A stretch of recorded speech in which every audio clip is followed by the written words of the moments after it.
ایک دفعہ کا ذکر ہے کہ ایک طوطا اور طوطی کا گزر ایک ویرانے سے ہوا۔ ویرانی دیکھ کر طوطی نے طوطے سے کہا، کس قدر ویران گاؤں ہے۔ طوطے نے کہا، لگتا ہے یہاں کسی الو کا گزر ہوا ہے۔ جس وقت طوطا طوطی بات کر رہے تھے، عین اسی وقت ایک الو بھی وہاں سے گزر رہا تھا۔ اس نے طوطے کی بات سنی اور وہاں رک کر ان سے مخاطب ہو کر بولا، تم لوگ اس گاؤں میں مسافر لگتے ہو، آج رات تم لوگ میرے مہمان بن جاؤ، میرے ساتھ کھانا کھاؤ۔ الو کی محبت بھری دعوت سے طوطے کا جوڑا انکار نہ کر سکا اور انہوں نے الو کی دعوت قبول کر لی۔ کھانا کھا کر جب انہوں نے رخصت ہونے کی اجازت چاہی تو الو نے طوطی کا ہاتھ پکڑ لیا اور کہا، تم کہاں جا رہی ہو؟ طوطی پریشان ہو کر بولی، یہ کوئی پوچھنے کی بات ہے، میں اپنے خاوند کے ساتھ واپس جا رہی ہوں۔ الو یہ سن کر ہنسا اور کہا، یہ تم کیا کہہ رہی ہو، جبکہ تم تو میری بیوی ہو۔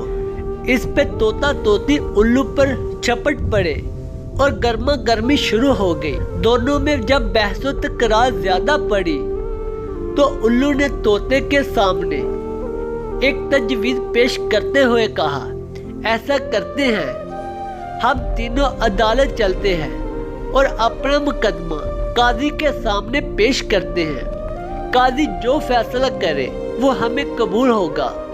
الو کی تجویز پر طوطا اور طوطی مان گئے اور تینوں قاضی کی عدالت میں پیش ہوئے۔ قاضی نے دلائل کی روشنی میں الو کے حق میں فیصلہ دے کر عدالت برخاست کر دی۔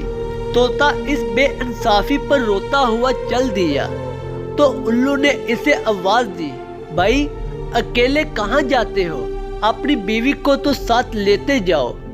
طوطے نے حیرانی سے الو کی طرف دیکھا اور بولا، اب کیوں میرے زخموں پر نمک چھڑکتے ہو؟ یہ اب میری بیوی کہاں ہے؟ عدالت نے تو اسے تمہاری بیوی قرار دے دیا ہے۔ الو طوطے کی بات سن کر نرمی سے بولا، نہیں دوست، یہ طوطی میری نہیں بلکہ تمہاری ہی بیوی ہے۔ میں تمہیں صرف یہ بتانا چاہتا تھا کہ بستیاں الو ویران نہیں کرتے، بستیاں تب ویران ہوتی ہے جب ان سے انصاف اٹھ جاتا ہے۔